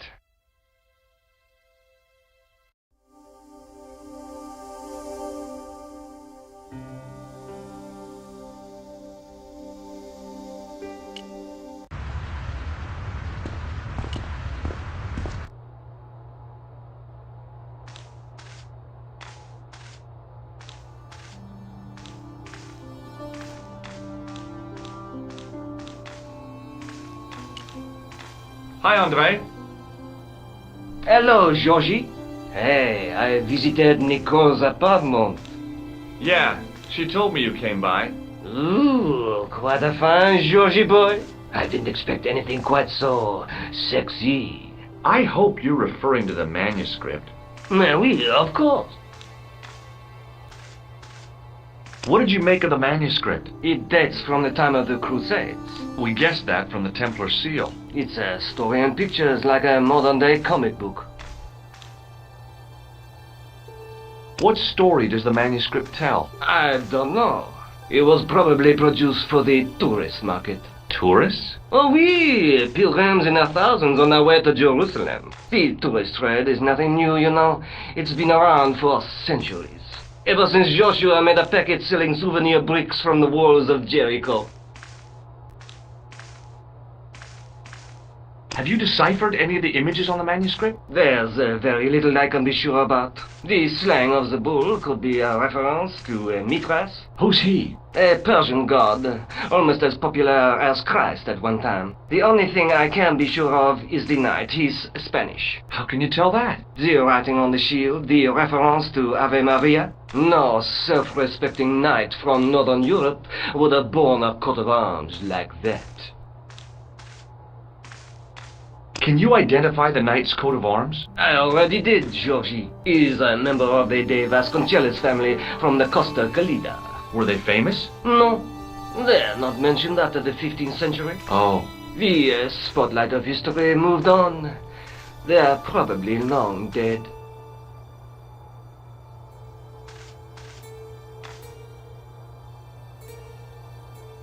Thanks for your help, Andre. You're welcome.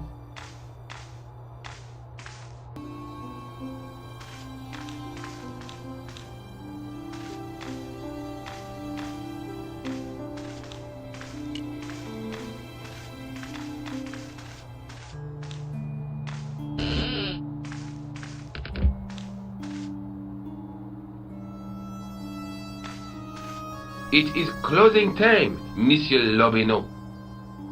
Already, there just aren't enough hours in the day. More than enough for me. I can't wait to get home and put my feet up. Eh bien, see you tomorrow. Good night, Monsieur.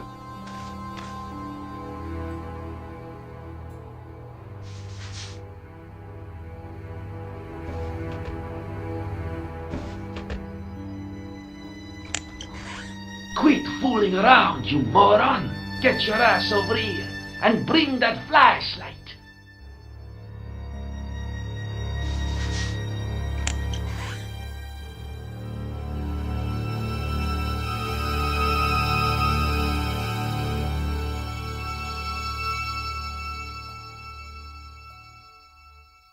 What the? Who's there? Let's get out of here!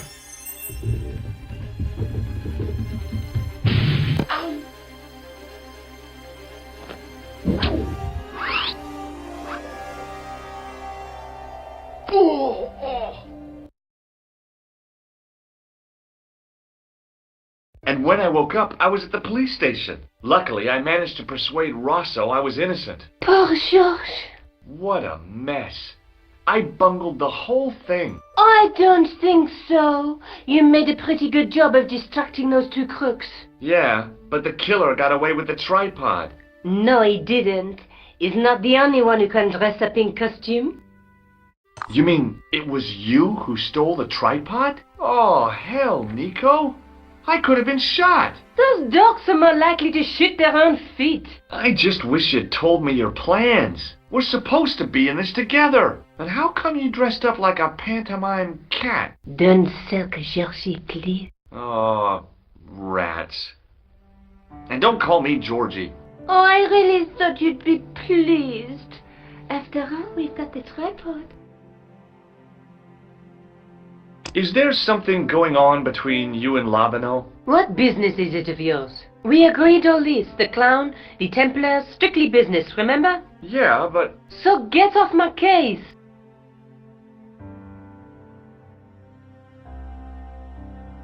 I'd better get back to the quest.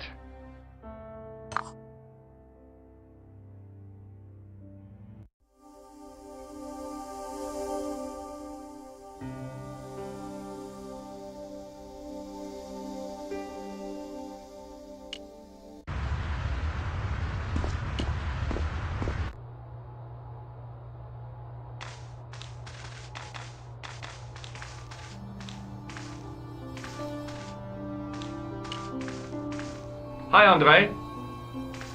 Hello, Georgie.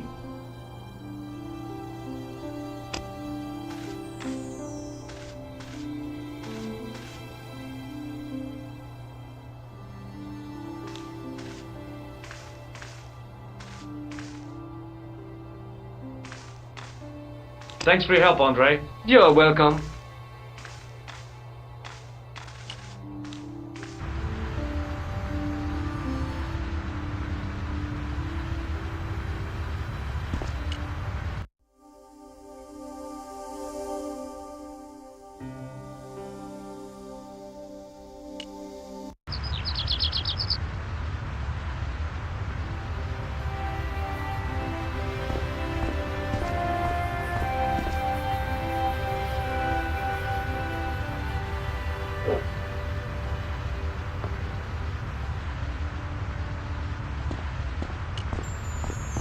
Hey, you with the balls. Oui? How did you learn to be a juggler? Juggler? What is this juggler? It's you. You juggle, that makes you a juggler. No! I am a jongleur! A jongler? What's that? Mon Dieu! A jongleur is an artist, a master of the contragravitic aeroballetic mysteries. In centuries past, the courts of the crownheads of Europe had the jongleurs, witty, erudite men to whom the monarchs turned in their hours of need. Wait a minute. Let me get this straight. Our enemies are at the borders. Plague ravages the land, and the peasants are revolting. Thank God we've got Chuckles the Jongler to throw his balls around. I don't think so. That juggling doesn't look so difficult. Oh, it does not, does it not? Perhaps you feel you could do better, no? I'll give it a try. Be my guest. I had no idea what I was doing. But this guy was obviously an idiot, so how difficult could it be? A lot more difficult than I thought. That's how difficult.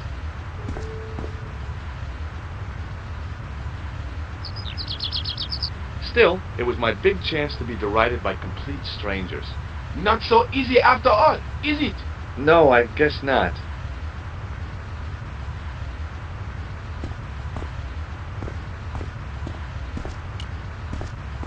Excuse me, officer. Shouldn't you be off directing traffic or something? You have seen the Parisian traffic, no? Yeah, so? I could direct the traffic. The most dangerous, the east side of Rome. Or I can sit here and enjoy the sun, the architecture, and the Sauvignon. Which would you choose? Yeah, but I'm not a policeman. What happened to duty? An excellent question, monsieur. What do you know about the Knights Templar? Les Templiers. Only that they were excommunicated in 1312 and hanged in their dozens within this very square. Boy, what they teach in the police academy these days. No, monsieur. I read it on that board over there. Does this red nose mean anything to you? Ah, you are a clown. Do I look like a clown? No, although you juggle like one. Now, if I'd known you were a clown, it would have been amusing, and not a humiliation for you. What do you mean? Whoever heard of a plainclothes clown? He had a point. So you're saying that if I juggle badly with a red nose, I'd be the king of comedy. But if I juggle badly without it... You look like a pathetic loon. Oui, monsieur, you have it. I'll see you around. Oui, monsieur. I'll be there.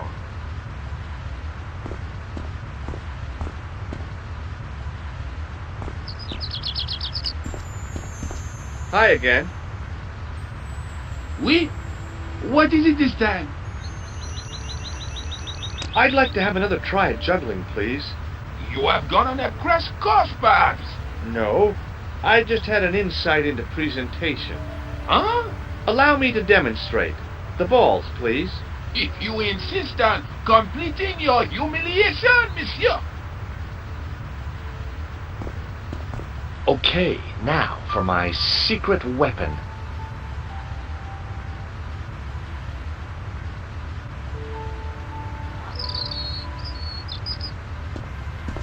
The juggler was speechless with rage. You could have mistaken him for a mime. And without a word, he collected his balls and left in a fury. Hey! You forgot one of your balls! Hey! But he didn't hear. Better still, deprived of his entertainment, the gendarme decided maybe he ought to do some policing for a change.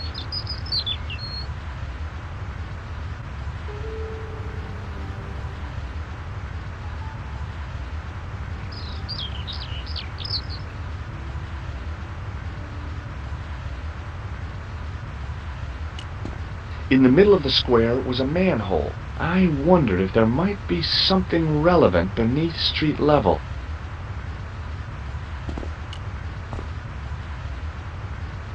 I couldn't open it with my bare hands.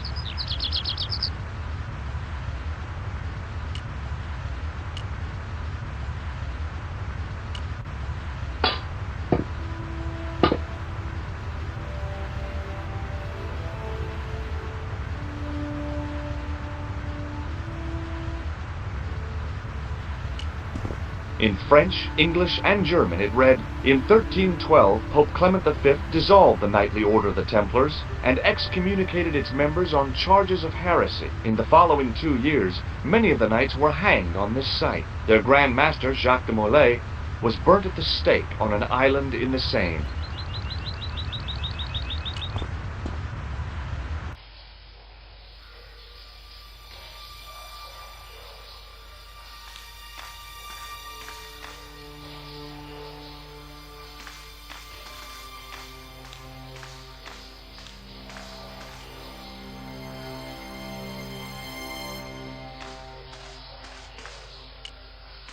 There were 3 arches, each with an inscription. The wall had flaked, and anything once written on it had long since gone. The inscription was hard to read, but I made out Templier and something about innocence.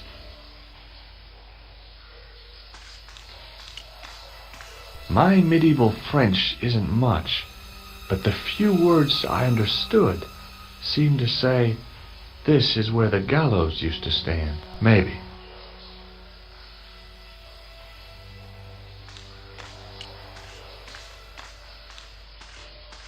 The wall had flaked, and anything once written on it had long since gone. The wall seemed in very poor condition. The inscription was undecipherable. The plaster had cracked and was falling away. I wondered why.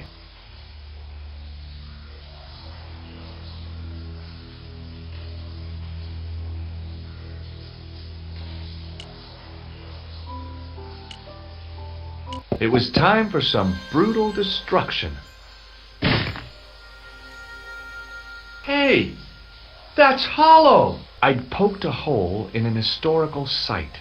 If any archaeologists came by, they'd lynch me for this.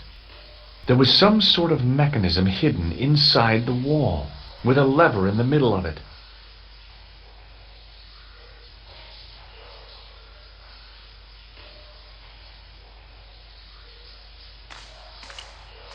Here goes. The secret door had jammed. I couldn't get through that gap.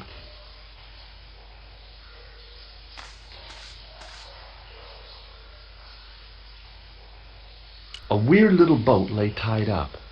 I guess they used it to get maintenance crews around. Either that or the Phantom of the Opera was somewhere near. On the boat was a winching machine.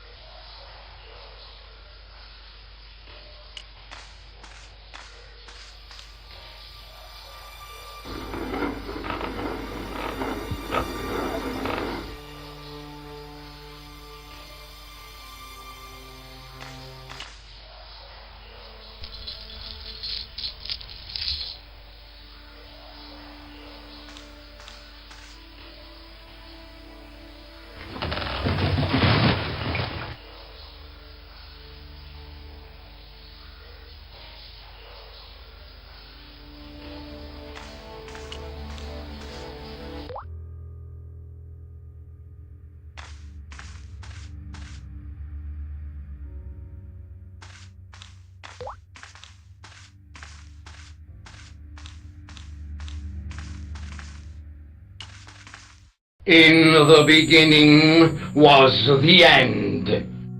An end wrought by our enemies began our darkness. In the end will be a beginning. An end to our enemies heralds our new day. Report. The military establishments are in flux. The end of the Cold War has left them with no clear goal and as obvious targets for budgetary cuts. We have successfully promoted a sense of betrayal in the upper echelons. They feel that the politicians have cast them adrift. The pattern is emerging. Our time is now. Good. Mademoiselle? Governments are giving the corporations more respect than their own citizens. A groundswell of dissatisfaction and dissidence is growing. The corporations are becoming too large and complex for their own executives to control them. A blind belief in market forces is accelerating this trend the world over. The pattern is emerging. Our time is now. The global population's belief in those that govern it has never been lower.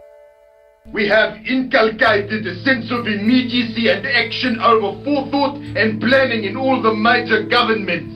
They are acting on hasty decisions that cannot be completed or revoked without appearing foolish. The pattern is emerging. Our time is now. Excellent.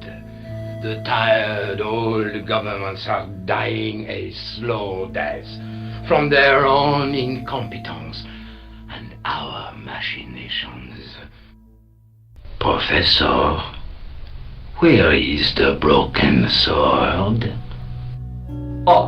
As we discussed last time, with the loss of the manuscript, our search is as a corollary hindered. And as discussed last time, you have been furnished with a dramatically increased budget. What have you been doing with our money, Professor?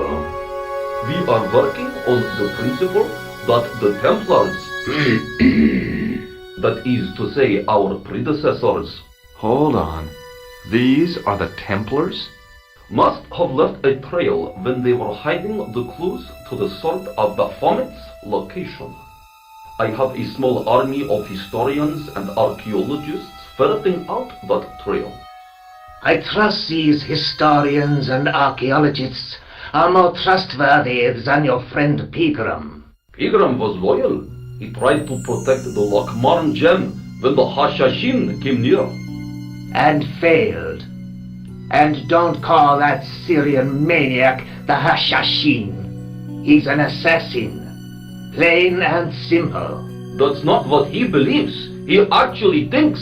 Silence! Do I have to remind you that we have a sacred duty, a trust?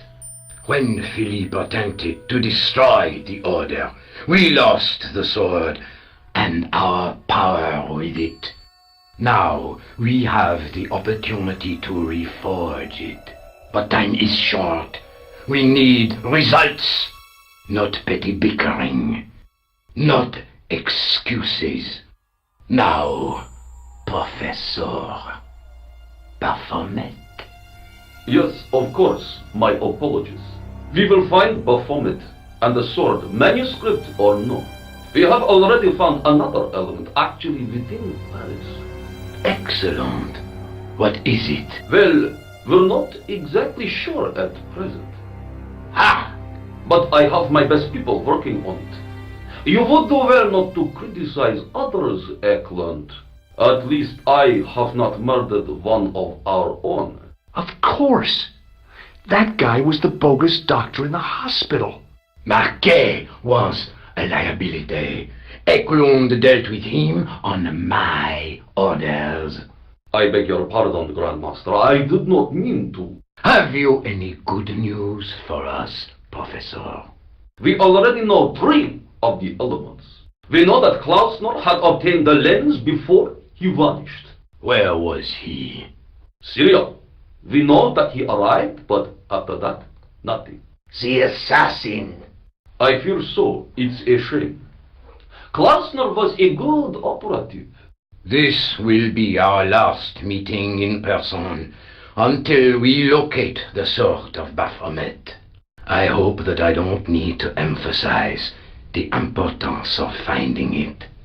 Without it, our endeavors come to nothing.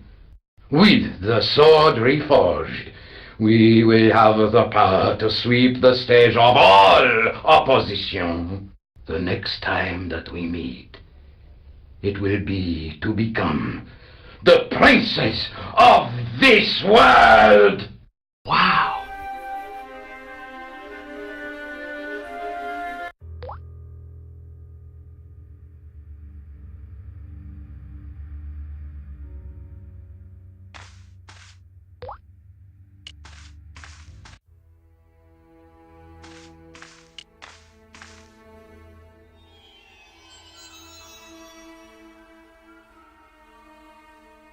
I noticed 3 small notches around the edge of the stump's top.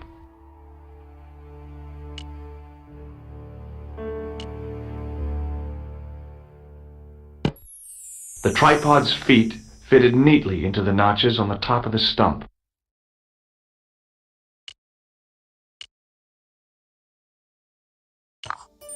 The light, falling from above, struck the gem and scattered in 5 neat rays, and each ray picked out a letter. Starting from the left, I could read M-A-R-I-B. Marib. Now all I had to do was figure out what the heck that meant.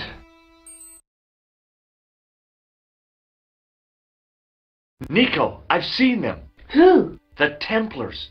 I spied on their meeting in the catacombs. And you saw the Knights Templar? I saw a bunch of guys masquerading as Templars. They're after something called the Sword of Baphomet. The bogus doctor was there, the guy who killed Marquet. The manuscript is the key, just as we thought. It shows the way to the broken sword, whatever that is. And how does the assassin fit into all this? He's out to stop them.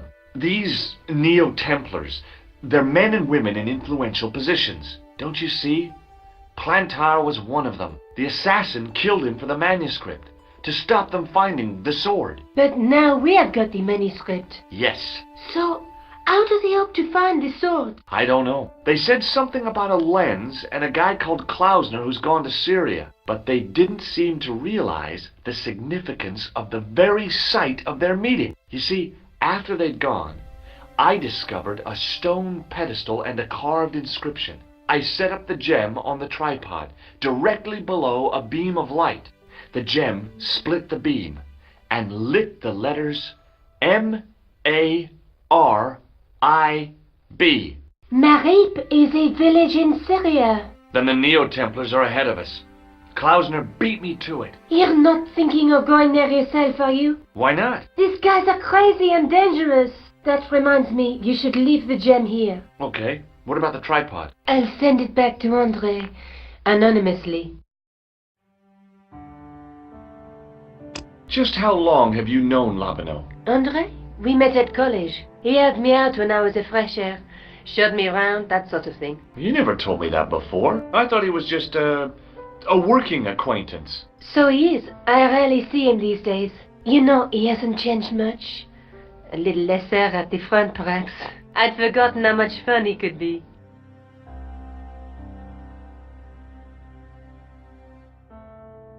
Let's take another look at the manuscript.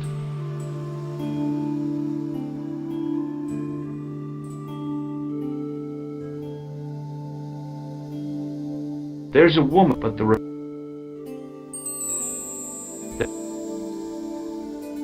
they're between a knight with a crystal ball. The knight threw. Look there, 2 guys. Do you think I should go to Marib? Syria's a long way, Georges.